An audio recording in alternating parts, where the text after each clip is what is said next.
should get started. Didn't quite get all participants, but hopefully they'll join shortly.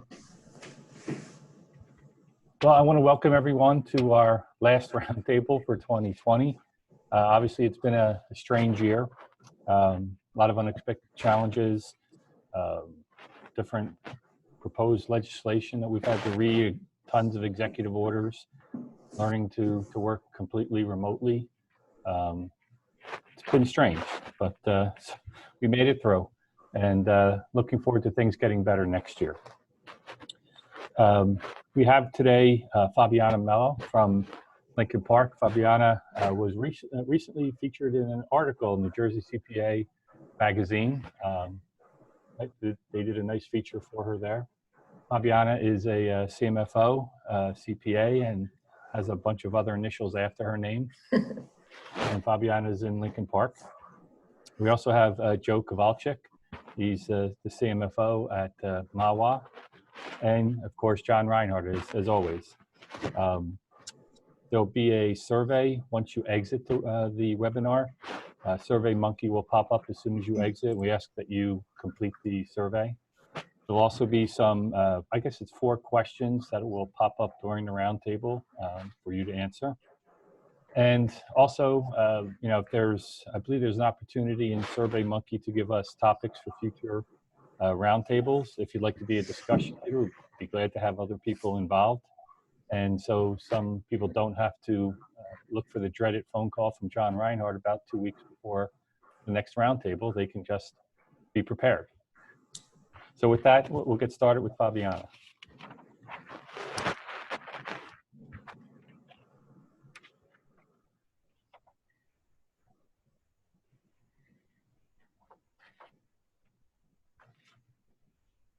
All right, good morning, everyone. I miss seeing you everyone in person, and I hope we could do this again in person soon. I want to thank Bud for inviting me to speak, and yes, and take me outside of my comfort zone. Thank you, Bud. I'll be talking about becoming debt-free and how we are implementing the plan here in Lincoln Park. Later, Joe will discuss other capital and debt planning methods and things to consider during the pandemic. I understand that the road of becoming debt-free will look different for every municipality. For large communities, it might require adopting a combination of pay-as-you-go and borrowing. This is where a careful prepared capital plan can be tremendous benefits. By having a capital program, the community can anticipate and plan the day and the nature of the capital project. Then they can finance and adjust their financing to fit the specific requests of the municipality. For an example, a small improvement can be financed through current revenue, and the larger projects through a long lifetime could be financed through borrow or a combination of borrow and pay-as-you-go. If you have not developed a formal capital plan, now's a good time to start. Start small, start slow, maybe a 5-year plan and expand it from there. I started by asking the department heads to provide me with a 5-year plan, and now I'm in the process of compiling a more comprehensive plan. I'm using our fixed asset list to project when we need to replace the assets and how much funds we'll need in the future. It is important to get department heads, the business administrator, the mayor involved, because they are the ones that have the ideas, the plans, and improvements that they like to see in the future. The better informed I am, the better I can plan, and the fewer surprises. Proactive versus reactive plan is a must. Realize that it's only a plan and things could change. When I first started asking the department heads for a capital plan, the usually response was, the borough never followed the plan, why have one? We have been following the plan. When planning, we allow for the unexpected. So occasionally the plan may change, but not planning is not an option, and kicking the can down the road is not a plan.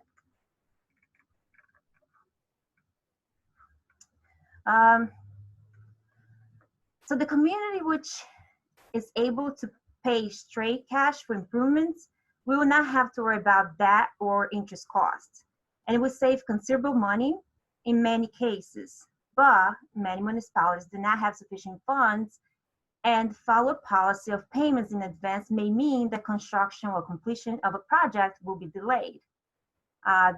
Therefore, they can use borrowing, right? So the borrowing permits a community to finance a major project construction at the time it needs the most. Municipal infrastructures needs constant attention and maintenance, and failure to maintain these infrastructures will put the community at risk. Also, borrowing will smooth the tax rate over the period of years, whereas a rigid pay-as-you-go has the potential to result in a high and low peaks of tax rate. I would say that this was a concern here when we developed our debt-free plan. And in our case, we have an annual capital improvement of $1 million. And we also reserve for specific future major projects to prevent this fluctuation in the tax rate. So here I'm going to talk about some methods of financing. A bond ordinance may be adopted by the governing body authorizing the issue of bonds or notes to finance capital improvements. A bond ordinance may be used to fund both general capital improvements and local improvements. There's also the capital fund balance surplus ordinances. The governing body may adopt the ordinance authorizing the funding of a capital project from the capital fund. We can also do the capital improvement fund for a specific capital reserve ordinance. The governing body may adopt the ordinance authorizing funding for capital projects for the capital improvement fund. A ordinance may also be adopted authorizing funding for a specific capital project from the capital reserve, which has been set up for that particular project. Here are a few others. Current fund appropriation. A capital project may be funded by specific appropriation in the capital section of the fund budget. This is a true pay-as-you-go capital financing. There is the deferred charge to future taxation when a bond ordinance has been adopted by the governing body, but no bonds or notes have been issued, and the amount may be appropriated in current fund under the caption deferred charge for future taxation, and the funds transferred to the capital funds to finance the project. This is how we do it here in Lincoln Park. This is the method we're currently using. And also reappropriation of ordinance, and that's when an ordinance or improvement authorization has been fully funded and the project completed without expending the total amount of cash available. The unexpended balance may be authorized to fund a particular fund ordinance by the governing body. It's very important to keep in mind that in New Jersey, the capital budget does not appropriate any funds. All appropriations must be made by current budget, by local ordinances, or by ordinance from a capital improvement fund, capital surplus, or reserve for a specific project. Okay, the debt-free plan. The borough has developed a plan to be debt-free by 2030. The plan is to pay as you go for all capital improvements and reserve for future foreseeable large projects. The borough plans to maintain the capital budget of approximately $1 million per year by issuing bond ordinance and fully funding them in the next year's budget as a deferred charge. And that's how, what I mentioned before, that's what we do here. That's how we handle it in Lincoln Park. Now, why 2030? I started working for Lincoln Park in February 2017 as a part-time CFO, and I was still the full-time CFO in Patterson. So I worked both municipalities until the end of Patterson fiscal year, which is June 30th of 17. And at that point, when I became the full-time CFO for Lincoln Park, I had already adopted the 2017 budget, and we were in the process.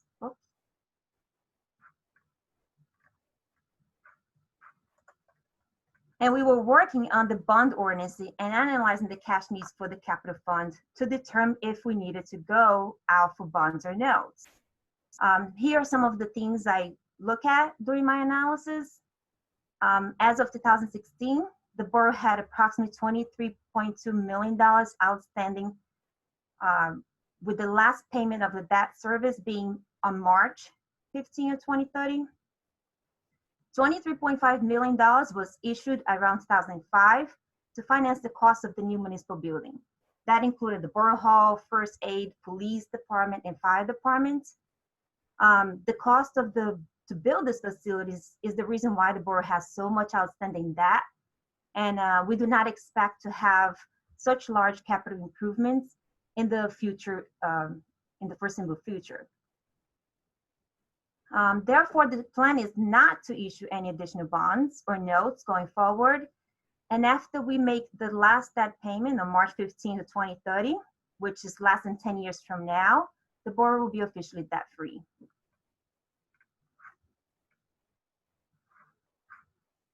All right, I hope you can see this schedule and it's not too small, but just to give an idea, this is the summary for our general capital debt service requirement for each year starting 2016. And as you can see, it ends in 2030. At the top portion of the schedule, I included the principal interest payments due for each of the outstanding bonds and loans.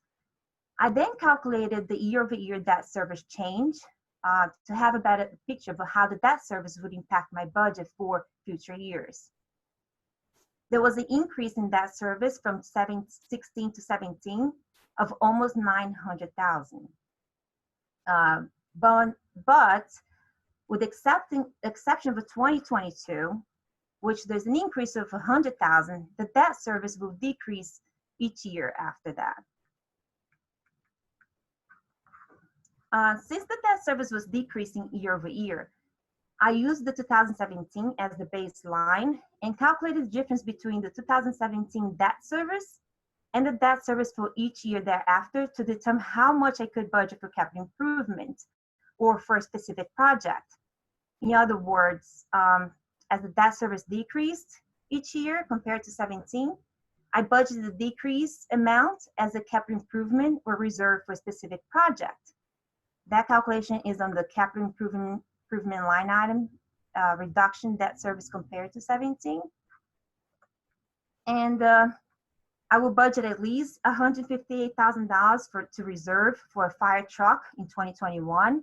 And in 2022, that amount would be $58,000. So this gives me like a baseline of the minimum, but we have gone over. We have been reserving more.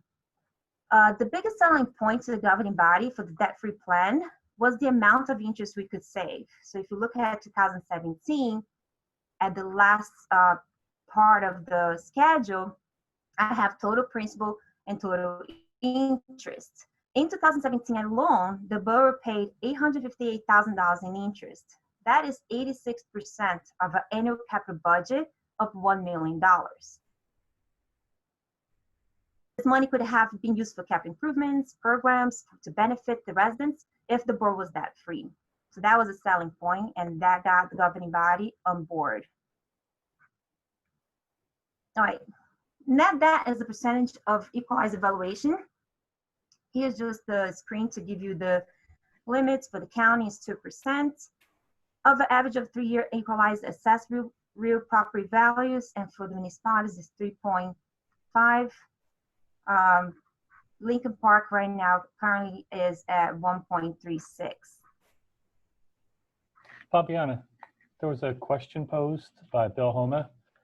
Do you know what the net interest costs on the debt is that you have outstanding? No, I'm not sure. Okay. Net interest debt, okay. All right, so here, capital budget, the capital budget and 5-year forecast is a critical planning tool for properly maintaining the borough's infrastructure, facilities, and major equipment. The goal is to maintain a stable funding on the bond ordinances year over year while responsibly addressing capital needs. Now, why $1 million? First, I looked at all the previous year's ordinances that I had available. I displayed a few here. I went up to 2010 here, just to have an idea of the amount of capital needed each year in the past. The average capital improvement from 16 to 2010 was roughly 900,000. The borough purchased a fire rescue in 2016 for $267,000, and a fire truck was purchased in 2012 for $950,000. So the average of the capital improvement net of these large items was about $700,000. Looking at the historical general capital ordinance and my future 5 years capital plan gave me an indication of the level of capital improvements we needed each year and what large items I needed to reserve for in the future. In our case, it's mostly the fire trucks. The fire trucks have a life of about 20 to 35 years. And last year in 2019, we got a quote to replace our 1968 fire truck for $750,000. So that's something right now I'm reserving for because this truck is actually 34 years old now and we need to replace it soon. All right, capital expenditures. Here's a snip of our long-term capital plan listed by department. This is the summary tab of my spreadsheet. I have a separate tab for each department with the detail of their assets and capital projects. You can see at the bottom of the schedule, I keep track of the $1 million limit, but we acknowledge that unforeseeable circumstances could happen, and occasionally we will go over the $1 million. In 2020, we went over by $442,000. This was because the borough was awarded an NJDOT grant, and we did not want to miss the opportunity to pave additional streets.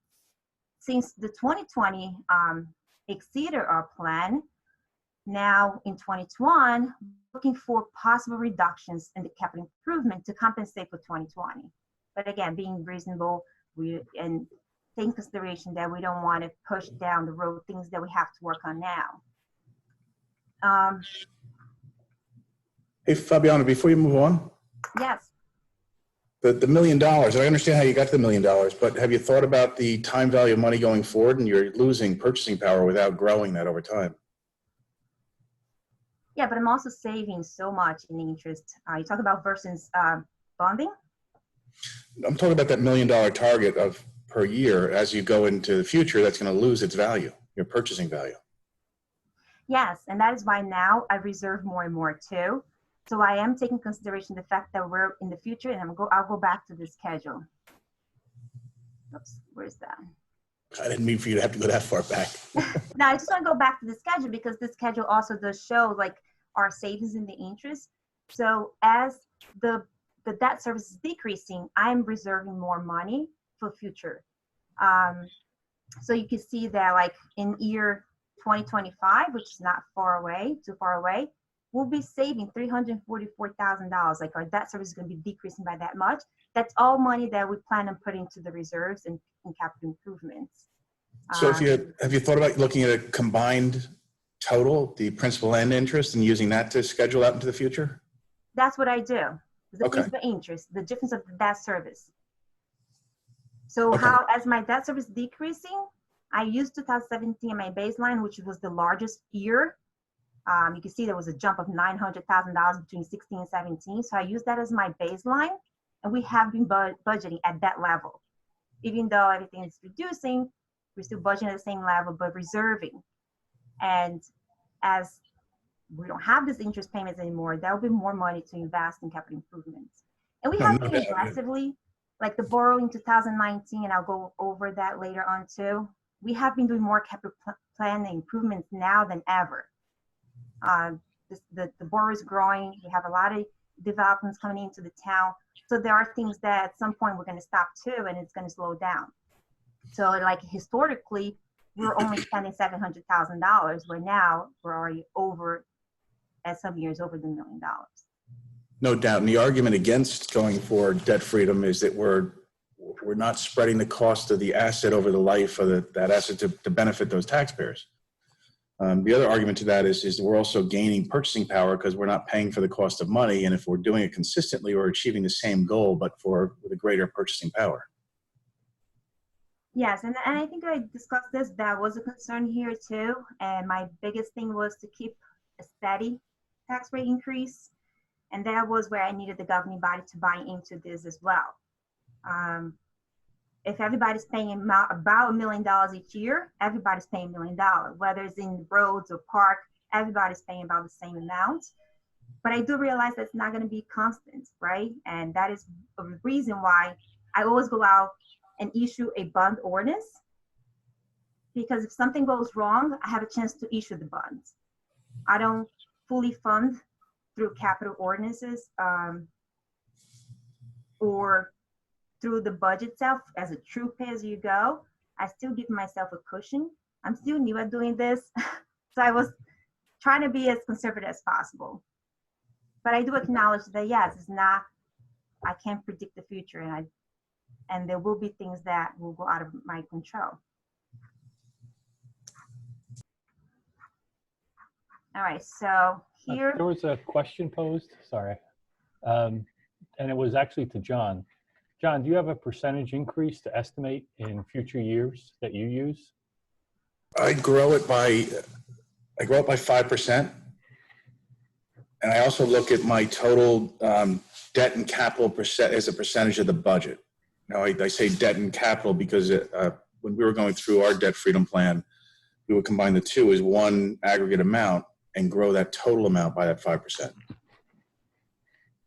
And we did that. We also slowed down the issuance of debt while we outpaced our paydowns, which got us over a hump. And that's when we went to full debt freedom, which was back in 2016.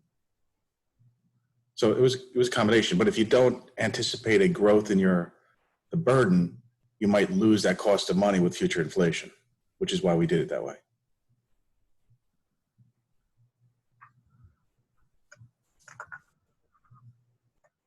I'll keep that in mind. That's definitely something I will look forward to putting into my plan. And right now, like I said, I was putting everything to the reserve and to the capital improvements. But that is definitely a good idea. All right, so capital fund balance. Here's a summary of the capital fund balance and the capital improvements. I included the specific column for the specific capital reserve here, even though it's current at 0, because we have budget in 2020, $100,000, and in 2021, we're going to budget another $168,000 for the reserve of the fire truck.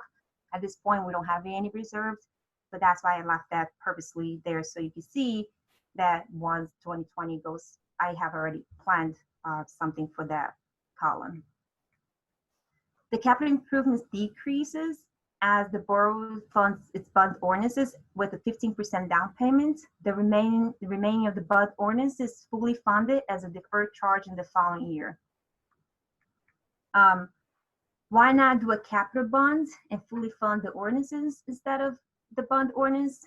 Because by passing a bond ordinance, the governing body is authorizing the issuing of the bonds or notes. And if we had a bad year, like I had mentioned before, we have the opportunity to go out for bonds and notes instead of using fund balance to fund these ordinances. I took this approach because I felt it was more conservative. The main concern was if we're going to be able to afford the debt free plan. That meant that the board would have to generate at least $1 million in fund balance each year. And I needed the governing body to understand that in order for that to happen, we need to have a steady increase on the tax rate and eliminating the use of the fund balance and only use it to fully fund these ordinances. It was definitely essential for this plan. Authorizing that was a backup plan in my case, if we had a bad year, or occasionally a push to decrease the tax rate.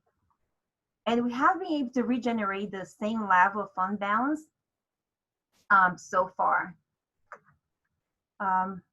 We haven't needed to issue debt for 5 years now. So 2016, 17, 18, and 19, and looking good for 2020. So we have enough, it looks like we have enough fund balance to actually fund the 2020 bond ordinances. We have saved in interest, cost of issuance, financial consultants, and the auditor's fee. We have still, however, have to pay for the bond counsel to prepare the bond ordinances.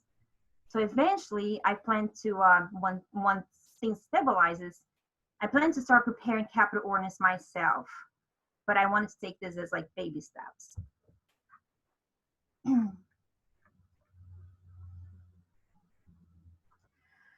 right, here are some of things to keep in mind about capital improvement fund ordinances. Capital improvements may be totally funded by the capital improvement fund or for specific reserve in the capital fund. The amount of these funds comes from current fund budget appropriations in current and prior years. The authorization for appropriations from these funds must be made by ordinance. However, unlike a bond ordinance, the authorization ordinance need only be to include the purpose for the authorization, the source of the funding, the amount appropriated, and a statement that the project is the one that could have been funded by issuing bonds if we were not permanently funded through the capital funds that we have on hand. The capital fund ordinance is adopted in the manner of a regular ordinance, so the same way by published as required, and it takes 10 days after the first publication after the final passage to be effective. There is no stop-up period. I should point out that an appropriation from a specific capital reserve fund can be made only for a project for which the fund has been created. When the capital fund balance is to be appropriated to finance a capital project, the ordinance is required to authorize such appropriation in a similar manner as the capital improvement fund. So whether you're doing the capital fund ordinance or the capital improvement funds, it's the same process. And going forward, I'm looking to start doing this myself and eliminate the cost of the bond council once I feel comfortable that we'll be able to continue to regenerate the fund balance and that it makes sense for us. Fabiana, before we move on, go back. I think it's time for a question. Okay, here we go. I'm going to launch the first polling question. Go.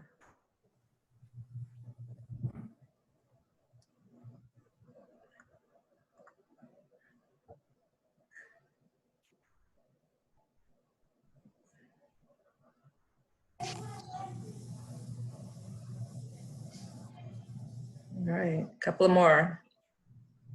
1, 2.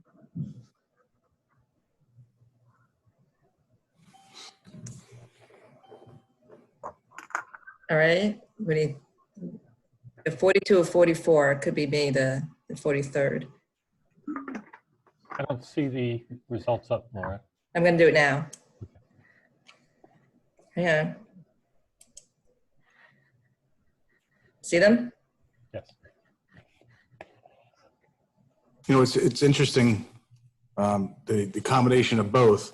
I know that Chuck Kucha, who I know is on the webinar today, he and I wrote an article for the league, it's actually many years ago now, talking about a pay-as-you-go program versus a combination program, especially for legacy costs, something large like a building or a big project, but it's not something you can generally take on as a pay-as-you-go. Like your municipal building, Fabiana, that one would have been impossible to have taken on as a pay-as-you-go.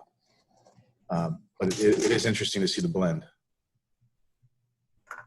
Yes, and I'm actually, like, that's what for us it worked because we had already incurred all of that. So now I'm just working through paying off the capital improvement for the buildings and paying as we, that's why I made it possible to pay as we go going forward. Okay, so the fund balance, $1 million seemed reasonable, but could the board afford it was the main question. I think I spoiled this answer already by telling you that we have not issued that for the past 5 years, but will the board be able to continue to afford it? Just a note, John made sure I said fund balance and not surplus. All right, so if I mistakenly say surplus, please do not repeat it. Just for the record, it is fund balance. I like surplus better, it's easier. All right, the board utilizes its fund balance to pay as you go. Our financial management practice, including setting the reserve for uncollected taxes, anticipating budget revenues and enough cancellation of appropriation reserves so that we will be a reasonable predict fund balance at the end of the year. Also, the mayor and the governing body established key of reserves to cover unusual events and non-typical costs. For an example, storm recovery, this was huge for us this year because of the pandemic. We had over $500,000 in that reserve, accumulated absence, and reserve for property tax appeals. The goal is to continue to build year-end fund balance and the key reserve balances. This promotes better budgeting practices and foster reasonable tax management, the tax rate management. Okay, on this slide, I have a schedule of our beginning fund balance generated, and the amount utilized as the budget revenue. And the end funds for 2014 through 2019. Can we generate $1 million each year? So far, yes. We have been able to for the past 6 years. And as you can see on the grade column, it's been even more than that since I started working here. I showed a decrease year over year on the fund balance, so there has been years that has been going down, but we try to keep that same level. Okay, so here, another financial metrics that is important to keep an eye on is the fund balance as a percentage of the revenue. This is important for many reasons, like credit agencies will look at this. If you have a financial policy, you want to make sure that you comply with it. And most important, in my opinion, is that building up the fund balance over many years may eliminate the need to enter into the debt and allow to plan ahead for major projects and smooth the tax rate out as much as possible. A spin-off of benefit of the fund balance is that it also provides an opportunity to invest and earn interest. Not sure if it's true this year, but there has been some years that, you know, we could have taken advance and invested. Okay, so finally, fund balance also could serve as a contingent fund, which enable us to respond to unanticipated events or emergencies during the years. Building or equipment might get damaged through unexpected events. An emergency might require more employees over time than we had budget, or losses of revenue, as is the case of this year for the pandemic. It is important to build reserves and have, okay, so it's important to build reserves, and I have added here on the bottom schedule, our reserves as an example. Joe will talk more about the reserves in detail during his presentation. I just wanted to add the reserve here to the fund balance to show as a percentage of revenue. The board currently does not have a written policy, mostly because before I presented something in writing to the governing body, I wanted to make sure that it was something that was in line with our plan and that it made sense for the borough. The borough has not been reviewed by Moody's recently, and currently our credit rating is at 882. And I'm planning on developing a rating policy next year, and hopefully next time we do get a review, we'll get a AAA rating, and that would be great.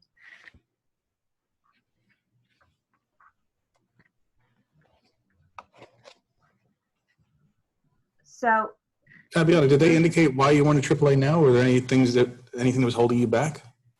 We haven't had a formal review. We do get this annual comment on annually, and that's what I have it here on the screen right now. I haven't gone through the process, so I don't even know like what things they would be looking for that we're currently not doing it. I do know that having a written policy is important, so that's something I want to work on next year. I've heard that I could request a review. I don't know if anyone of you have done that before. Yeah.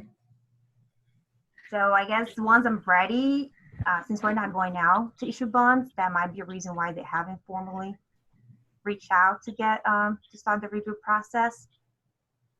Yeah, so right now. The process, and I know Bud, or if anybody else wants to chime in, you know, Bill Homa's going through. It was his first time doing a permanent financing a couple of years ago. But the process is your time to shine, to show what you do. You know, not only the policies that you have in place, but also anything that you're doing to project the future, look at the past. You know, these roundtables, we talked about the trends analysis that we do.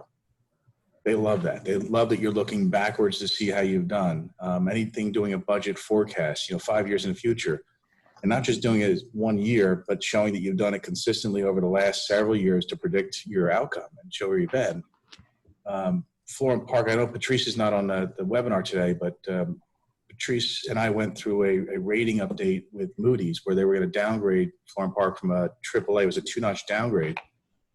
And we showed them that we consistently for the last 8 years or more had been doing all these analysis to predict, debt projections, the projections that you were doing, our debt study. We're showing that we've been predicting the future, and that even though we had a change of three mayors over a short period of time, 4 administrators and 3 CFOs, we were able to maintain those studies, and that the existing or the new governing bodies actually embraced them and kept moving them forward. That was something that helped us out a lot. John, I know you and Joe have been involved with appearing before Moody's and S&P with Morris County over the years, and it's always been a really interesting presentation that the county does to the rating agencies. It's very formal, very scripted. As a matter of fact, we were going to have them do a presentation for this roundtable earlier this year before COVID hit. So I'm hoping to do something like that next year, or at the latest the year after, assuming we get back to some normalcy. And Bud makes a good point. Morris County's got it structured into, they focus on management, they focus on the economy, they focus on, their plans, their reserves to show that they're adequately reserved. And, the fact that you show that you were 30-something% reserved total to your budget is something that they look at. I think they want for AAA a minimum of 24%, anyway, 22 to 24%.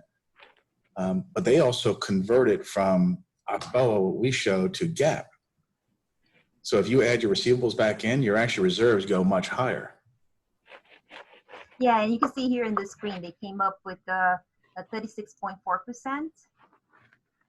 Right. And they do it explain here. These adjustments include receivable and reserves that would be eligible to be included in the fund balance under GAAP.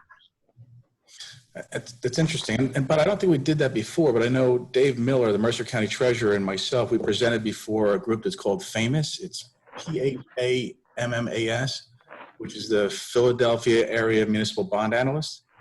And they didn't understand New Jersey. So we went to Philly, we had a ball, and we converted, it was 2 counties and 2 towns financials from October to GAAP. And we showed them there's a 4-step process to make that happen. And it's interesting to see how well reserved some are and some are not. Mm-hmm. And that didn't even take into consideration the trust funds that you're showing. Mm.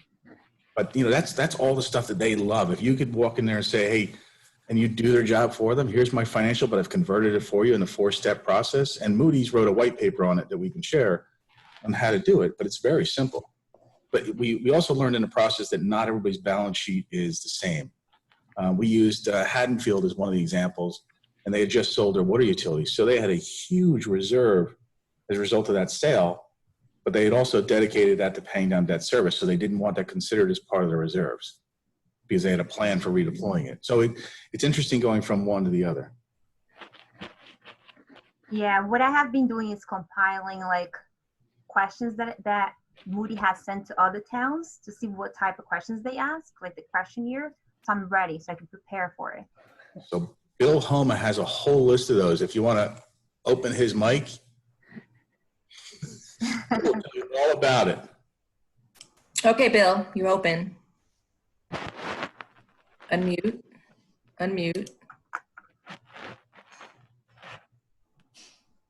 Is that like letting the fox in the hen house? He's still muted. He still shows up muted, but I'm unmuting him. Bill, can you unmute yourself?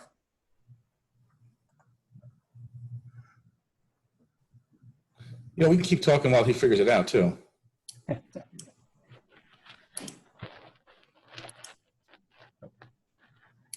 Okay, so I just wanted to mention that there are other sources of funding that might impact your plan. For example, in 2019, the borough passed an ordinance for a turf field that had an estimated cost of $1.4 million. The turf field was paid by the open space, which was $600,000. We had a fund for a reserve for sale of for property. We used $200,000 of that, and $600,000 of capital improvements. Another example of a source that may impact your plan are grants.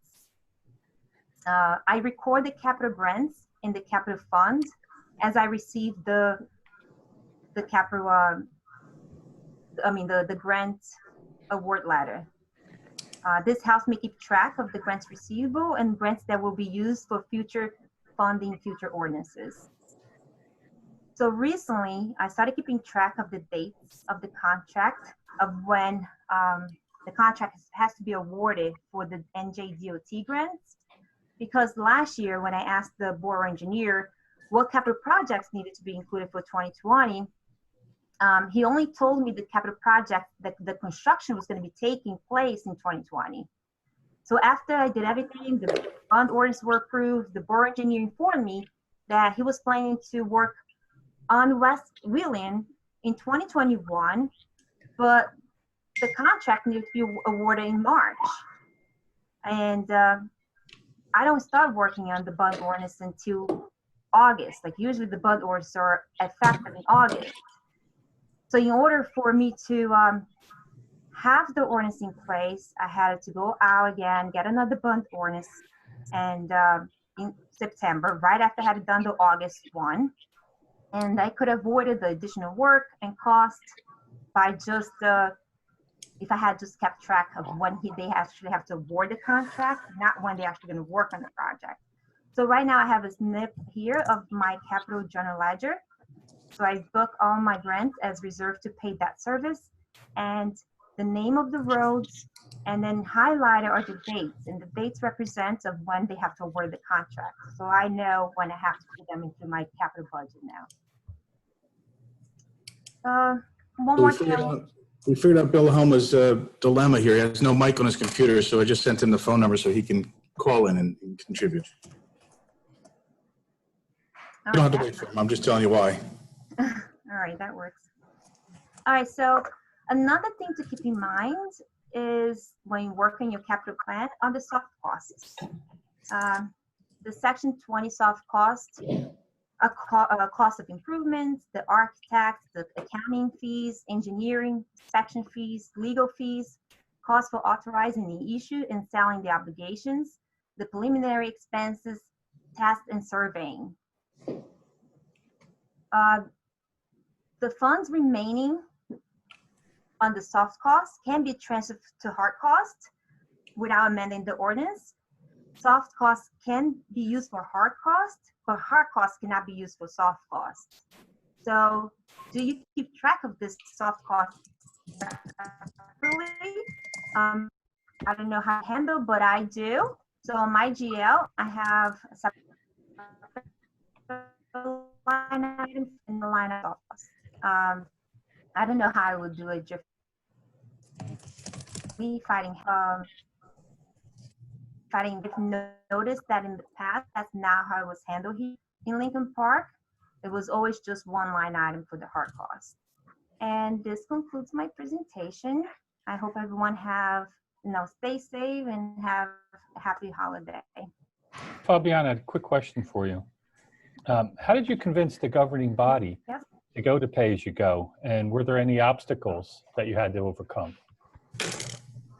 Yeah, so the main thing was every year, and we're still talking about this every year, when it's time to set the tax rate, all the governing body really wants to know is that we're not raising more than $50 for the average household.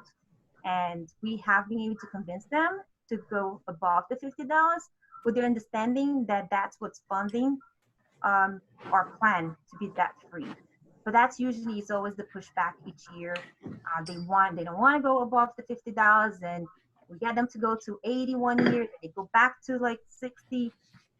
But they do appreciate the fact that we will be saving a lot of money in interest. And like I said, right in 2017, interest was 86% of our $1 million.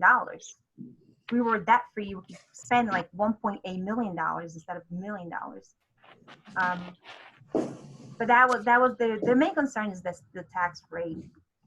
That's the bottom line. But making them understanding that keeping that steady will help us in the future. Okay. About another question before we transition? Sure. It's a polling question, Yeah. and then we'll get to Bill. Actually, Bill can go while we're doing the polling, right? Right. Can you talk, Bill? That's a funny question. I can't figure out how to unmute him.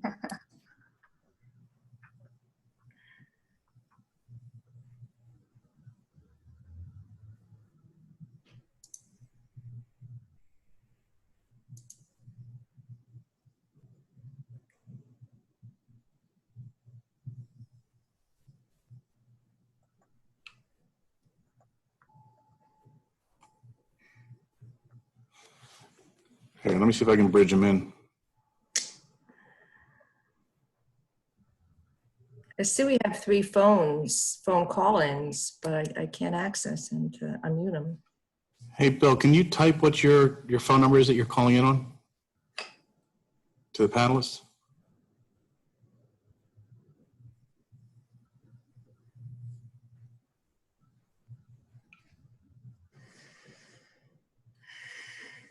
Laura, do you have one calling in as 7208? I see the last 4.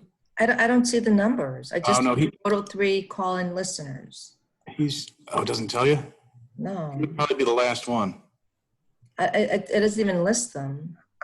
It's really strange. Can you see it? Let me see if I can make you a co-host and then you can help me.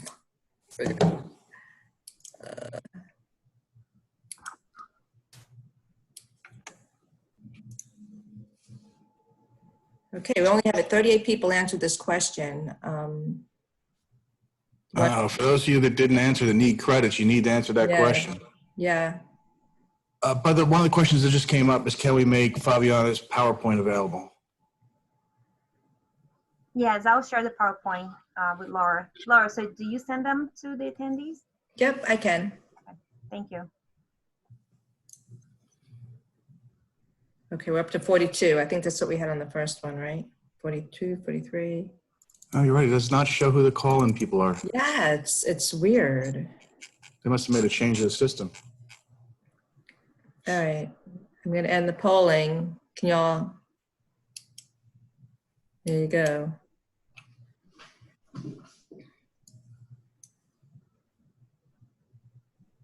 Looks like 50% have yes, they have policies.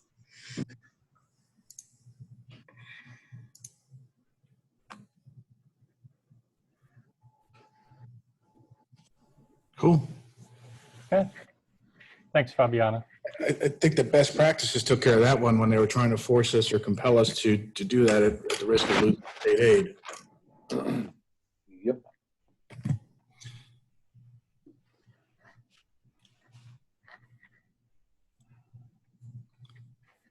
Looks like Joe Kowalczyk is ready too. He must be done with his morning call. Oh, I am done with my morning call. Hey, Fabiana, can you let me share the screen now? Thank you. You got the most exciting portion. Now I'm going to bore you with this piece.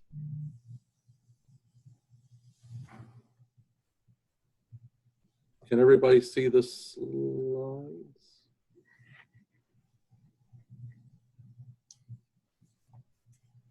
Can you guys see it? Yeah. This on my screen? Okay, cool. Thank you. Only because I can't see it on my screen, which made this more interesting. But so you got to hear about planning as you go and paying as you go. I think Fabiana and John must have spent much time together at GFOA and discussed how you get the plan as you go and pay as you go.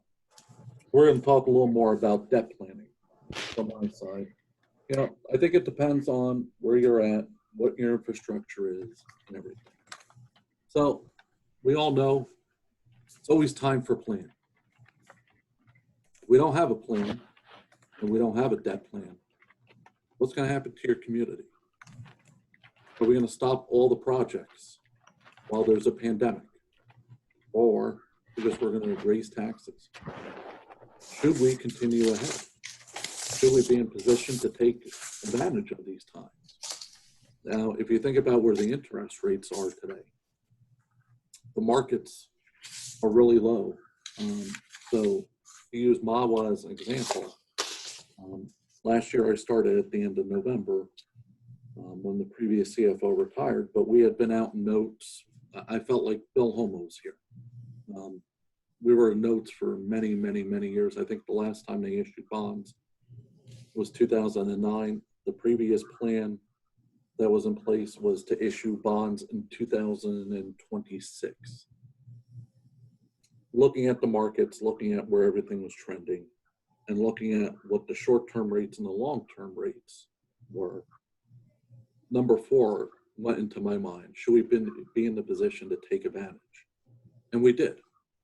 So speaking with the mayor, the administrator, the governing body, we decided that we were going to attack it from a different standpoint. We're going to be proactive. Since we knew we can issue debt at the lowest cost of capital we've seen in a long, long time, we decided to hit it hard. It turned out that it worked. We ended up with a net interest cost of below 1.3%, so it was a great result.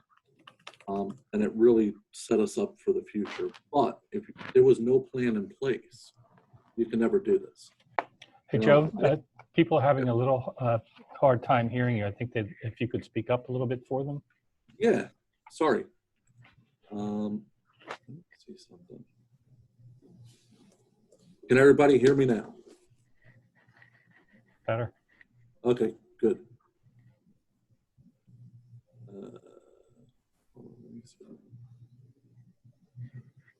That's what it is. Okay. Okay, you should even hear me even better now. So this works. I didn't realize my mic was turned down on GoToMeeting. So this is interesting. So we were able to fast forward, jump, because we had a plan in place, and then get us set up to move forward so we could take advantage of these uncertain economic times. You know, when we looked at short-term interest rates and long-term interest rates, when you looked at year 1 through 5, they were relatively flat. So we explained about mitigating future interest rate risk. The other one I want to talk a little bit about, how do we manage our deficits due to the pandemic?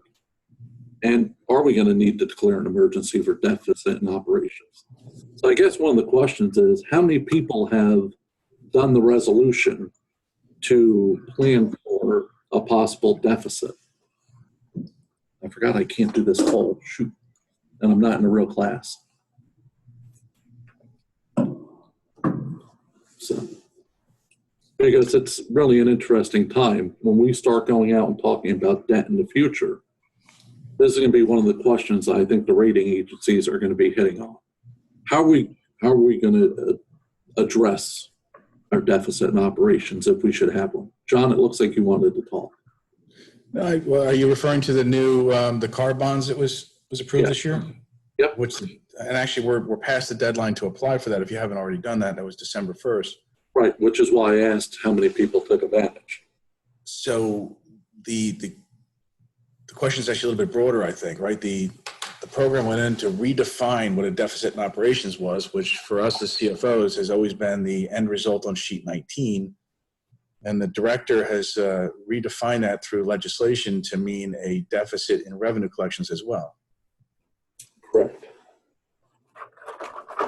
So interesting times, and I fully expect when we have a rating agency call next year, this is definitely going to become a hot topic. Hey, Laura, is there any way to add a polling question midway through a webinar? Yeah, I think I can. I mean, maybe that's the question to ask is how many people are taking advantage of the ability to finance your through special emergency, or just make it simple, how many people are looking to finance their deficit in revenues or deficit in operations through the new law? So what do we know? If we don't have a plan, we're going to have problems. Our infrastructure always needs attention, and we need maintenance. If we don't maintain our infrastructure, we're going to have some major issues. Kicking the can down the road is not a plan. And as I've always heard, hope is not an action plan. We can't hope that our infrastructure holds together without a plan in place. So should we be proactive or reactive? Proactive is definitely a must. We got a plan for Murphy, and I don't mean the governor. So what's going to happen? How's the winter going to be? Hey, John, I'm sorry. Do you want to launch that now? Sure, that way we get a response. Yeah, I think that's a good move, John. I'll pause for a minute while we launch. And it's hard to pause Joe. No one pauses me. Kind of like they say no one puts baby in a corner. No one pauses me.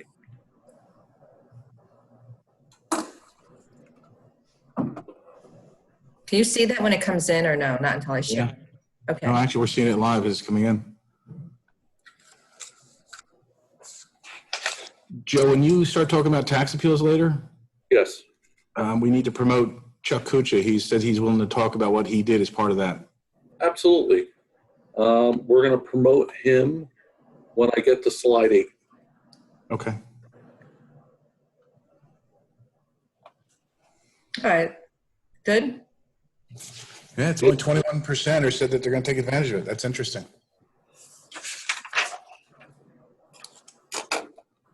Yeah.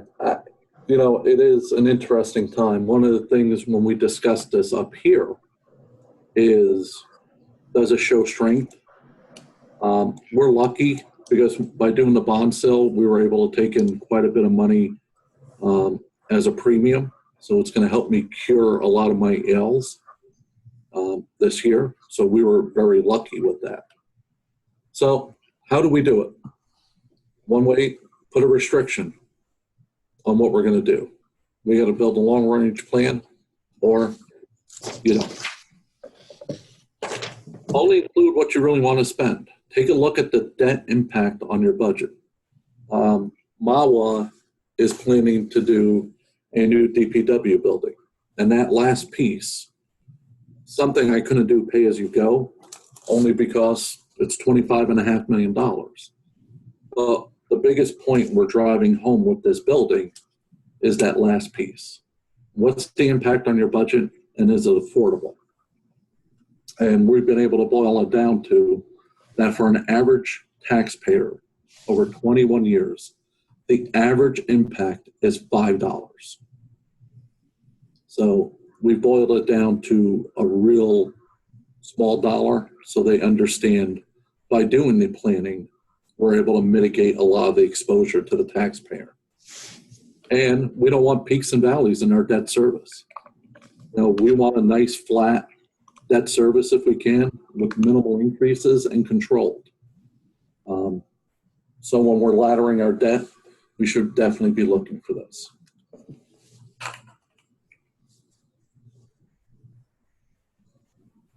Debt as a guideline. Let's look at it. What's the percent of the budget? If you hear ratings, the rating agencies, Moody's and S&P talk, they usually look somewhere between 12 to 15% of your budget or lower. They feel it's controlled. So that's one of the numbers I look at. When I have debt in, know when it's going to start falling off. Take account, be able to take advantage of the market when it's most advantageous, kind of what we did this year. It's going to allow us to better ladder our debt. If we know we have big projects coming on, if you have a long-term plan, you're going to better be able to allocate your resources and mitigate that percentage increase on your budget. And it's going to allow us to minimize the impacts on the taxpayer. So what I like to do is I like to show a project separate, and then I show it as blended in with our overall capital plan. So this way they understand, even though if you looked at the dollars in one separate silo, when you blend it into the pure plan, the impact is even less. look out as many years as you can. I don't have a crystal ball, but I try. These are some tricks I took from John. Take a look at your infrastructure, take your roads, figure out what the useful life of the road is. Somewhere between 10 and 30. Take your total roads, divide it by 30 years, and that's the amount of roads you should be paving every single year to stay at a break-even pace on those roads. So now I want to qualify that. That used to be my measure, Joe. I know. I use it now, though. I like it. The quality of the tar and the material and the way the DEP has modified what Tilcon can put on the roads has actually decreased the life of those roads. So you're lucky if you get 20 years out of them now. And see, I use 15. I am. That's why that used to say 20 to 30. I have 15 in for me. We take a beating up here. So let's talk about planning, and more planning. Do we have a debt plan in place? If we don't, we should establish one. It doesn't have to be fancy. What are we going to do now when we're trying to deal with this pandemic? So we already talked about cars. Should we take advantage and move up some of our projects to take advantage of the market? One of the things we've talked about in MAWA, how do I now speed up some of my capital plans when my cost of capital today is lower in all likelihood than it will be in 10 to 15 years? So can I do some of the larger projects now? And how do I do them? One of the things when I was at the county and now that I'm up here, Bud and I worked on policies. I think it's going to be even more important to the rating agencies moving forward. And John had made a point that it was part of best practice. But they're going to be looking for these policies. So, what do we have policies in place?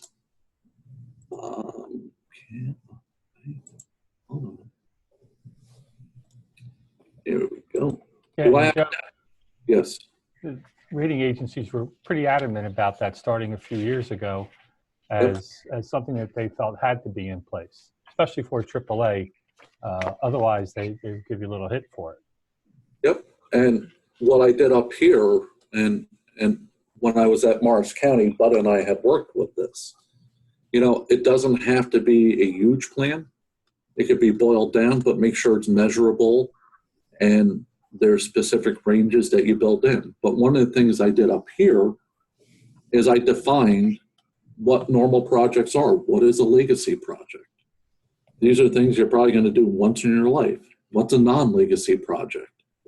Because one of the things I found, especially for the rating agencies and our governing body, is by boiling it down that way, it makes it easier for them to understand when you have a new building going into place, how it affects their capital plan. Take a look at what some of the parameters at some of the ratios we're going to use. Take a look at staying below 15%. If I'm going to go above it, I have to get votes from the governing body. So make sure there's some type of slap on the hand if I'm going to get there. Define how much you want to repay within 10 years. All of these things are some of the items the governing body looks for, and especially the rating agencies also. So this is one of the things that when I came up here, I gave them a little more of a one-on-one on debt, just because I wanted to talk about bond repayment structures for legacy projects. I may not retire as much within 10 years, but I have it defined on why. The other thing that the rating agencies has looked for over the years is fund balance policies. And when I was at the county, once again, Bud and I wrote a policy, but the one thing we did, and I incorporated it up here, is I also defined there's also other reserves. Because the rating agencies, you want to sell and explain to them, I just don't look at fund balance. what are some of the other reserves that I look for that defines what I'm trying to do, gives me fiscal strength, and will help me stabilize the tax rate. So we defined everything. But some of the reserves that, I send the rating agencies a sheet every year, which shows all the reserves. So up here, I want them to look at my reserve for tax appeals, my capital fund balance and all my utilities in general, capital improvement fund, capital reserve for debt service, my fund balances and my utilities and my trust assessment and sewer, my storm recovery trust, my open space, my outside detail, my unemployment, my affordable housing, escrow, all of these. Because one of the things that I try to explain to them is we won't have a cash issue as long as I maintain my stable reserves year over year. And the most I want to see them move, maybe 1% or 2% in a year, especially in the year of the pandemic. And the other piece I talk about is my accounts payable or my contracts payable. What does that allow me to do? My condominiums who wait 22 years to submit a bill, I have money reserved for them. I have my unsettled labor contracts if I have any. LoSAP, we know it never happens where a firefighter comes back after 4 or 5 years and says, whoops, I forgot to put money in. These things don't happen in real life. But Hey, Joe, talking about planning and reserves, we've talked about this before. So what is the ideal funding level for your storm recovery? my goal is always to try to get to about 1.5 years. I could tell you up here, I've got enough for a really bad winter for probably 8 to 10 storms. I always try to make sure I have enough for at least 1 year in. My goal is always 1.5 years. All right, so now I'll be honest. My goal has always been 3 to 4 times my worst year ever. Which when we had that 1 year of the 3 snowstorms, was a hurricane, a snowstorm after snowstorm, and we were getting pummeled. I went through 3/4 of my fund, my trust fund. Yeah, but And your when I got my, town's 1 mile. what's that? I said, but your town's 1 mile. 2.2. So, the problem there is what is the right reserve level? And then the other thing is how do you instill that culture or that philosophy in your governing body? And I think the answer is just educating. But sometimes you're going to have somebody that doesn't believe in that. I ran into a mayor, it's actually one of Bud's clients, I won't tell him who it is yet, but a former mayor who believed in maintaining a 0 fund balance, that whatever they had, they should use 100% of it every year. And that was his belief, that was the taxpayers' money that should be returned to them. To me, I thought that was ridiculous. And I said to him, so what are you doing this year when you got a pandemic? Because he's no longer mayor and he's not an elected official anymore. He says, well, that's not my problem anymore. I said, okay, it's a great gift. You hand it off to the next administration. The other thing that, to me, the ideal funding level for accumulated absences, in my mind, my goal is 75% of my balance. Now, you're never going to pay it all out in 1 year because you've got people all over the spectrum of where they are in their careers. But by maintaining the 75%, you're not taking too much money from the taxpayers, but you're reserving an adequate level that you can take several severe hits. True. And then the one that always gets the most scrutiny is the tax appeal reserve. What is the right level for tax appeals? And I know my answer to people is it's not what your assessor tells your exposure is next year, because you're not going to be able to recover your one off by itself. You've got to build up to weather that storm. The other issue is there's, state tax appeals take anywhere from 5 to 6 years to settle out. If you haven't been planning and reserving for them, you're going to get walloped in that 6th year when you've got this huge payout that nobody's been anticipating. And the other thing there is the assessors always feel that they're never going to lose. So if you go based upon their estimates, you're never going to reserve enough anyway. Very true. So it almost becomes a second fund balance. And I liked that Fabi called it not surplus. That was fantastic. But it's another form of fund balance that you can manage over time to cover those tax appeals. And it also helps with your cash flow. If you had built up your tax appeal reserve during this time, then your cash flow should not have been severely impacted. Yep. And the other piece that we're doing up here is, you know, if I look out my window right here, I have a nice big hotel next to me. And during normal times in the year, I probably see the parking lot pretty full. Hold on, let me just count. I see 11 cars in their parking lot. So that tells me they're hurting. So that tells me in 2021, I'm going to be getting an appeal for them. So one of the things that we've talked about up here is, can we settle the appeals we have in-house today? Can we settle them for pennies on the dollar? And right now we're working on, I won't use a plan, we're trying to execute where I can probably get rid of $1.2 million to $1.5 million in reserves and possible appeals that I will lose. And I could probably get out of it for less than $500,000. So if I have a strong reserve for tax appeal, it allows me to become proactive and settle when they need it the most and take advantage of that. The other piece that John mentioned on here that I don't have is the accumulated absence. We never had one up here. I already did a dedication by rider, and that's a great point. This has always hit the budget every single year. And the other piece I like to talk about, and just give me 1 second, John, only because I'm going to lose my train of thought on self-insurance trust, and then there's no hope. And remember, hope is not an action plan. Self-insurance trust. We're self-insured up here. So I like to look at it as another fund balance. And what is my goal? As I've explained to the governing body, the administrator, here, if you read best practice, especially with the state health benefit plan, you're supposed to have at least in there a month and a half of claims.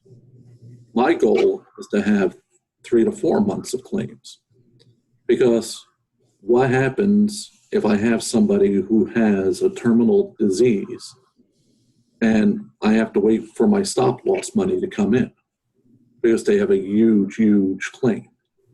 I want to make sure I have enough of money, so they'll give you the max level.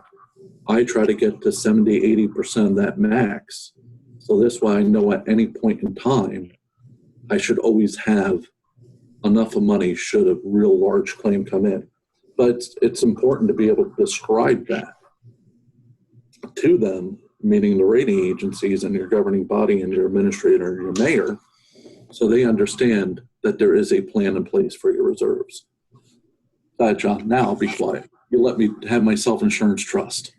So I'm going to expand on the self-insurance trust. You know, those of you that are in the MEL network, we have our POL program where you, depending upon how you picked your deductible layout, the traditional one is the first 20,000 we eat, and then we cost share was it 20% on the next $250,000, which ends up being, if you have a full payout, $70,000 deductible for your town.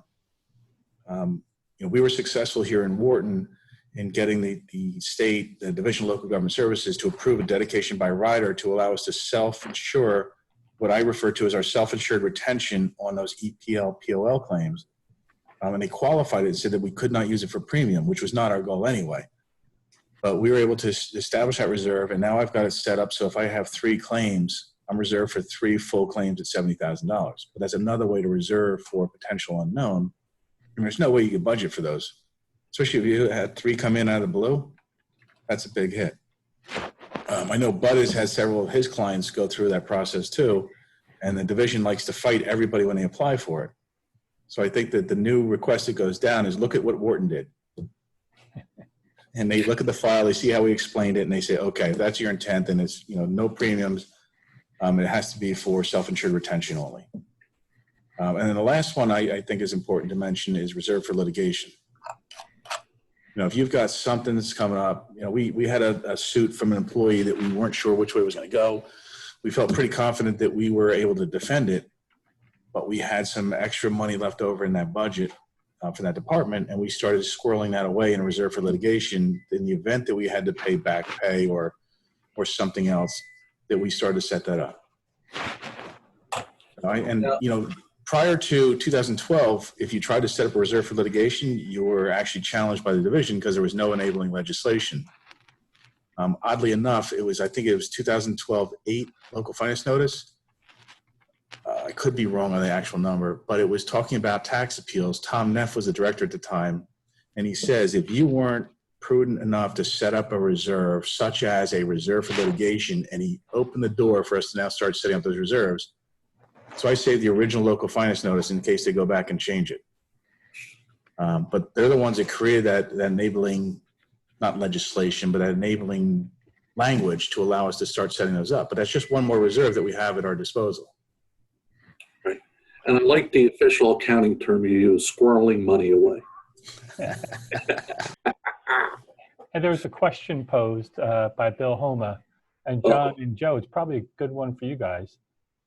Bill asked, as CFO, what should we be looking at in evaluating a rating agency, and should we have more than one? I know both of you worked at Morris County and appeared before Moody's and S&P annually.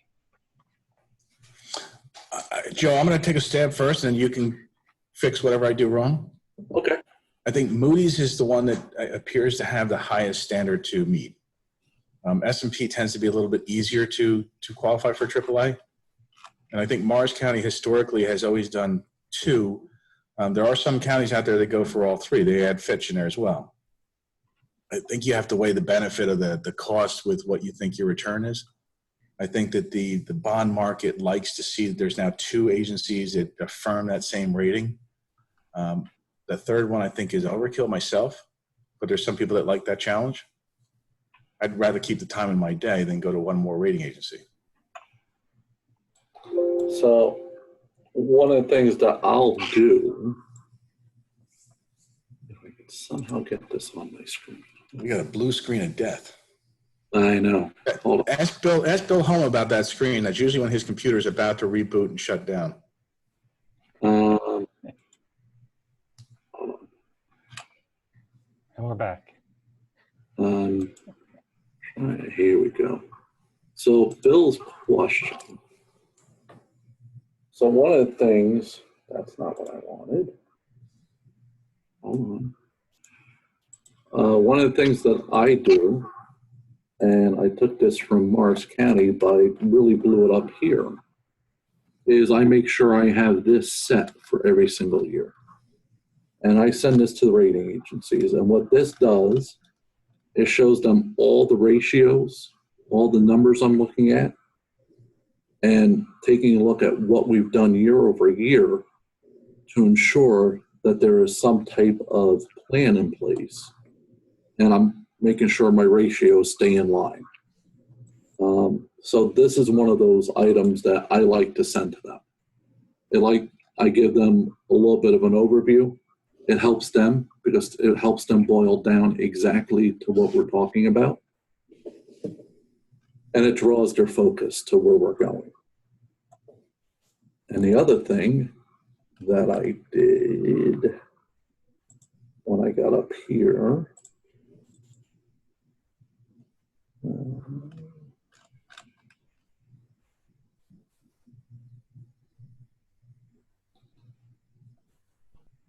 Joe, your screen isn't changing. okay, then you know what? Let me, hold on. That's the blue screen of death. Hold on.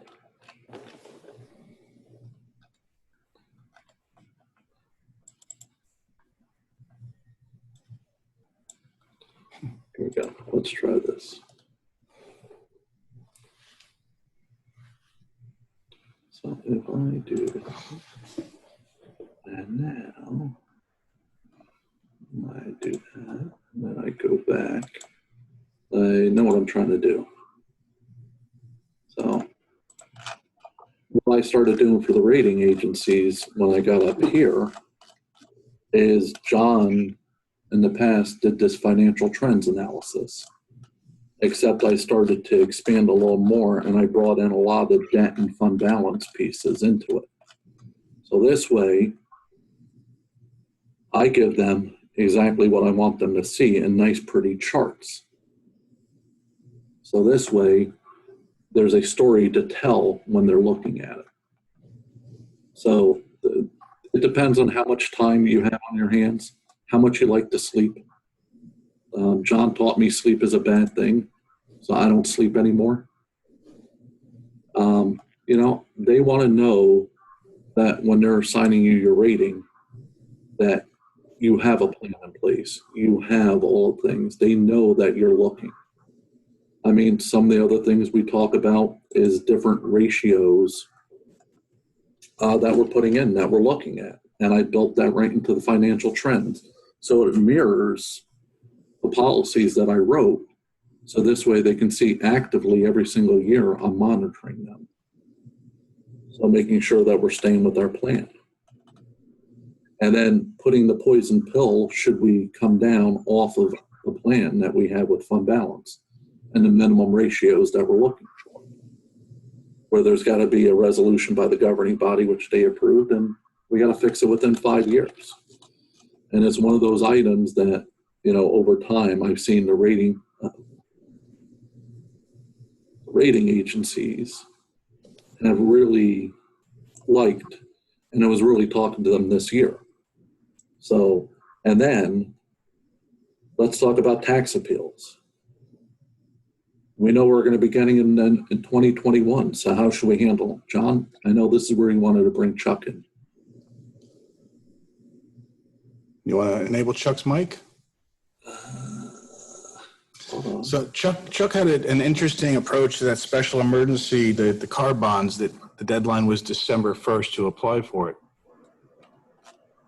Let me see if You want me to do that, John, or you want to do that? let me see if I can find him. Chuck. There's a couple of Charles. Got him. Okay. Chuck, you're in as a participant now, as a panelist. And then I think you need to unmute. I'll unmute him. There you There go. you go. You can talk. Okay, you want me to come out? Hopefully. Okay. Hello, everybody.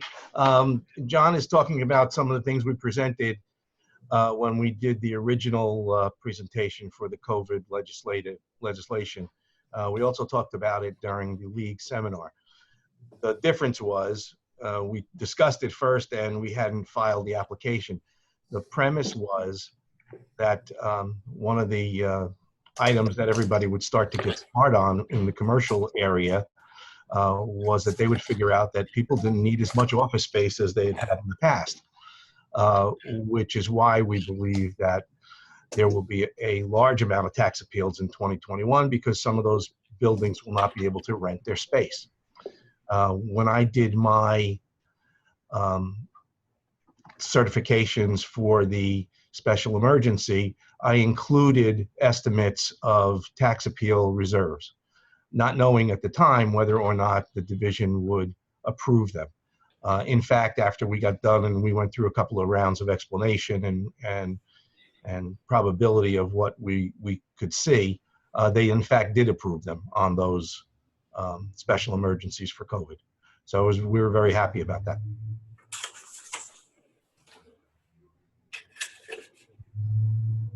Awesome. John, I can hear you When talking. Chuck just proposed it, I told him he was crazy. There's no way they would approve that. Because it was an unknown. There was already an existing financing vehicle to get there. But he proved me wrong, which is pretty funny. I loved it. And yeah, remember, the existing finance vehicle, if you go to the division, in my experience, has been that they have not allowed you past 3 years. The advantage on this one, if I'm correct, and the appeals are larger than they would normally be, you have a longer period of time to pay them back using the special emergency for COVID.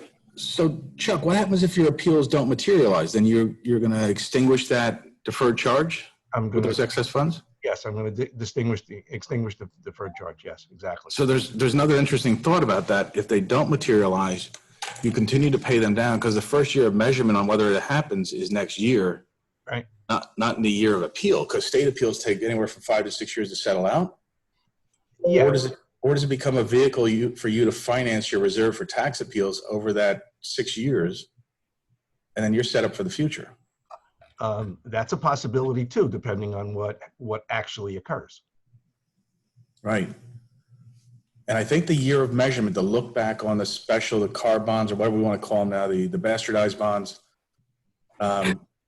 was 1 year after, not 2 years. Right. And you can make an argument to maintain that deferred charge for up to 5 or 6 years, which is the entire life of the proposed financing. Correct. That's actually an interesting thought. I didn't think you'd succeed, but you did a great job. You know, in my world, we made them an offer they couldn't refuse. Hey, so an interesting piece of information for those that don't know it. Does anybody know who the new executive director of the HMFA is?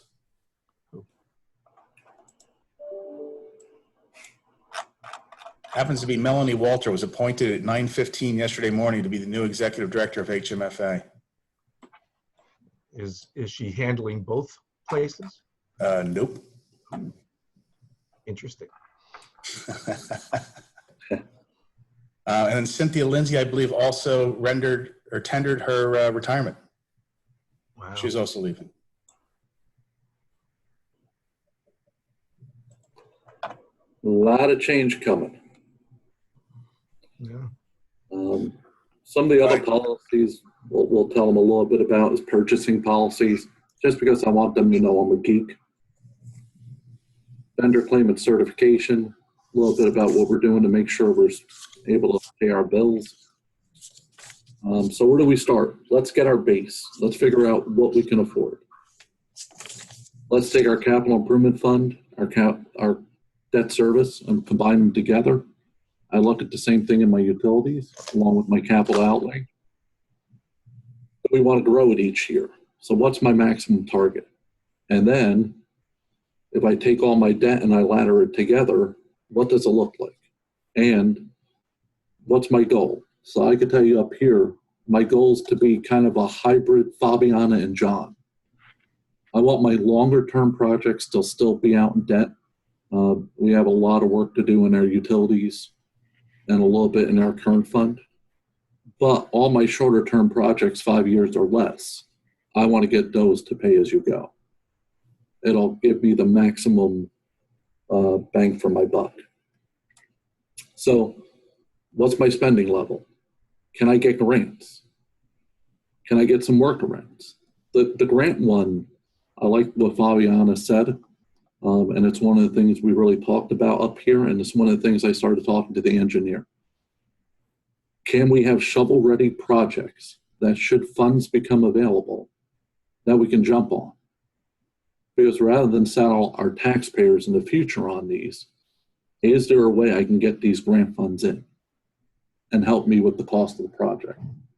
But I also have to take into account any operating costs that are going to happen in the future. And what happens if I exceed my plan? What does that do?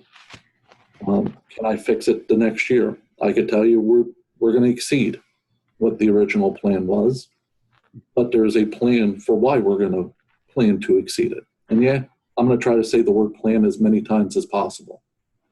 Because the whole idea is, let's hit the market strong while the rates are low. Let's take a look, debt per capita. What's our total capital and debt per capita? What's our debt ratio? What's my debt as a percent of the budget? And if I can keep these pretty stable and moving, then I kind of know I'm doing what I want to do. And in that financial trends that I showed, I put all these in. So this way the rating agencies know these are things I'm tracking, so they know it's something that I'm cognizant of. The only thing I did that's a little different is I built these a little bit with, there's actually going to be next year one that says legacy and one that's going to say non-legacy. Because for 1 year, I'm going to have a blip, and then the next year is going to come down because I have debt laddering off. So I'm making sure that they see what we're doing. And the most important thing to me is we start planning right away. It's going to be, how do I manage my progress? How do I track it? You know, if I drive around the town, I don't have my tire being blown out everywhere I'm driving. That's one way of measuring it. Taking a look at My debt per capita, all the ratios that we're looking at is another one.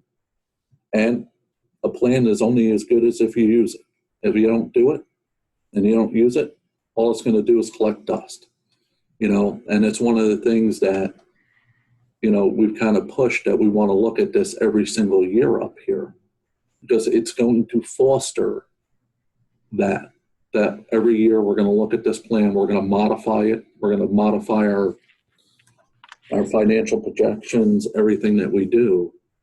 And for any decision we make, we're making sure that we understand going forward what that does and how it impacts us moving forward. Are there any questions other than from Bill Homa? Joe, we should probably do a polling question. Okay. John, you want to launch it? Or I got it. Laura? I can't launch. Okay, you see it? It's launched. Isn't that a movie, Failure to Launch? Yeah, it is. Yes. It's a Friday. See, I have bad humor. see if John was there, and if John wrote this question, I think John says more than 100 years. I think John's got a 100-year capital forecast. Yeah, we can't answer the question. Uh-oh. We got 7 not applicables. That means no forecasting? That means Or they is don't that have the- any capital. They don't have any infrastructure. No, that could be Bud's staff, because maybe they're not doing it. Oh. Not to pick on them. You pick on everybody. This is true. So are there any questions? Well, you told Bill not to ask a question. Oh, yeah. Bill, you can ask a question. So actually, I've got a question. Go. If for those of you that are familiar with the JCMI program at the Mel, we've been able to maintain an average interest or rate of return. Actually, I'm going to unmute Chuck so he can talk here too.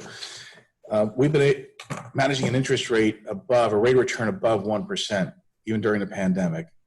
And that's because we put the program in early March, which we couldn't have timed it any better. But if we were able to open the program up to all towns that are members of a Mel GIF, would people want to participate? And you can actually flood that in through the Q&A.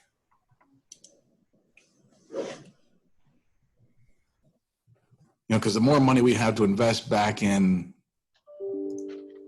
members' debt, the greater the return that we're going to see. And we're definitely outpacing what the banking environment is doing. Yeah, and cash management too. Actually, Laura, it might be easier if you can do one more question and just ask that question is, who would want to invest into the JCMI rather than investing through another bank?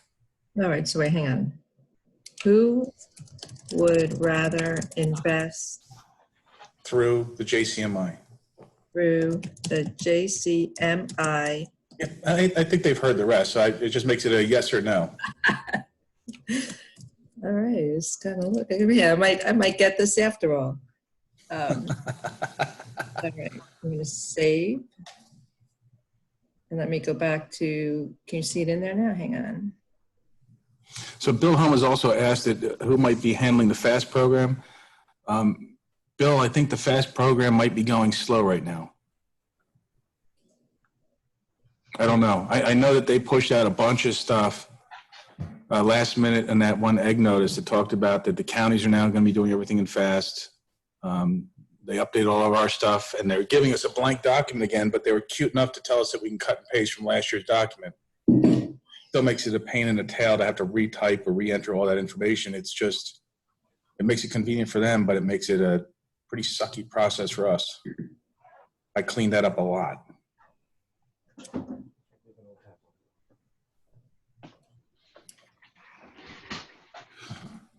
Chuck, do you see these numbers? Where am I supposed to look? You know what? It's probably because I'm a joint host, and when we're done, I'll share it with you. Okay. Yeah, I think I have to end it for them to see it. No, let's let them keep coming in. We're only at 30 of the 44 have voted. Yeah. All right, Nisivoccia staff, you need to vote too.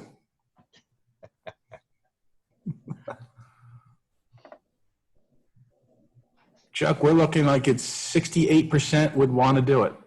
I think we're higher than New Jersey Cash Management at this point. I think so too.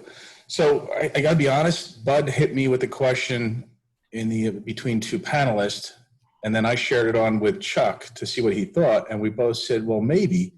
So selfishly, that's why I asked to have the question posed. So 12 said no, 23 said yes. So it's 66%. 2/3 said yes, they would want to participate, Chuck. Hmm? So maybe it's something we need to evaluate. But that was a great idea. I didn't even think about that. So most people don't realize Morris County Treasurer's Office actually does a pooled program right now for towns and schools. I believe it's mostly schools. Joe, you can correct me if I'm wrong, but what it allows you to do is they negotiate the rate, they get a much greater bulk of money behind them, and then they invest that jointly. Yeah, it was mostly schools. But the rate of return generally was much greater than you were getting on your own because of the purchasing or the power of the county with the amount of funds that they had to invest. John, is the county still doing that? I thought they stopped a few years ago. No, they're still doing it. Okay. There is one note. We do have school boards included with the JCMI. Because I know sometimes there's a little wall you got to get over there, but we already do have school boards investing with the JCMI. Right. It's an interesting question, though. Thanks, Bud. Sure. All right, Chuck, I guess we got some homework. Any other, is there another Q&A here? Hold on. Yeah, there's a Q&A. What is the interest rate? That's from Jonathan to Joseph. Chuck, do you remember what our current yield is off the top of your head? The yield to maturity, at last I looked, was 1.23. So, John, for your benefit, in the very beginning, I mean, we got some that, Chuck, were in the 3%. Yeah. We had some funny ones, but, we looked at whether or not, and we're trying to buy taxables, which pushes your yield up because we're not subject to tax. So I don't want to call it playing games, but we're taking advantage of where we were. We hit a point, it wasn't early on, but it was probably about halfway through, Chuck, that we ended up with no cash left because we've been buying so much debt that we didn't have enough coming in to offset that going out. Right. All right, that's true. And remember, our focus is yield to maturity. So we're not reselling like the banks and the investment houses are. So our whole approach is a little bit different than them. And I think what we found is we've driven the market a little bit, which was to our advantage and to the advantage of the members. Absolutely. We saw a rise in what was being charged to our members, and by jumping in there, we shocked the market and realizing that there's a new player in town and drove those rates back down. So we have an unquantifiable benefit to our members through what we did.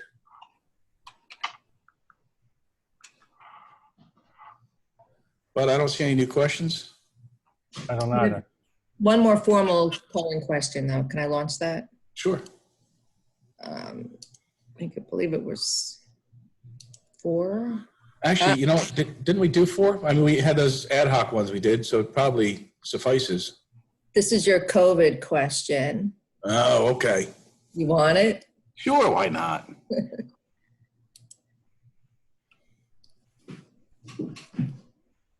I can't answer. How come I don't know why. It says panelists can answer. Is it because I made you co-host? Yeah. You want me to change it back? So here's an interesting story. I was with a bunch of friends last night down at Long Branch. We were heading to a friend's apartment just to have a small get-together. Only 5 of us. And 20 minutes before we get together, the person who we're going to calls and says, hey, you got to wait 20 minutes. I'm waiting for my results to come back. So what are you talking about? He said, well, I just got tested yesterday. I'm waiting for the results. So 20 minutes go by. We say, screw it. We're going to head over. We're like walking through the parking lot, almost to the door to go in the building. We get a call. I'm positive. We all do an about face and go back to the restaurant. Talk about a near miss, huh? All right, I got 38 people are. I can finally submit. Yeah, I changed you.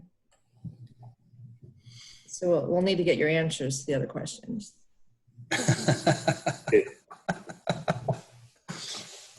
That's interesting. All right, it looks like we're done then. Nobody's got any more questions. Everybody enjoy the weekend. If we don't talk to you, happy holidays. Yep. Thanks for participating. And the survey should pop up when you exit this. Yeah, definitely take that for your credit. And yeah, there you go. All right. Happy holidays, everybody. You too. Enjoy. Thank you. Thank you. Thanks, Joe. Thanks, Fabi. Thank you. Thanks, Chuck. He's muted.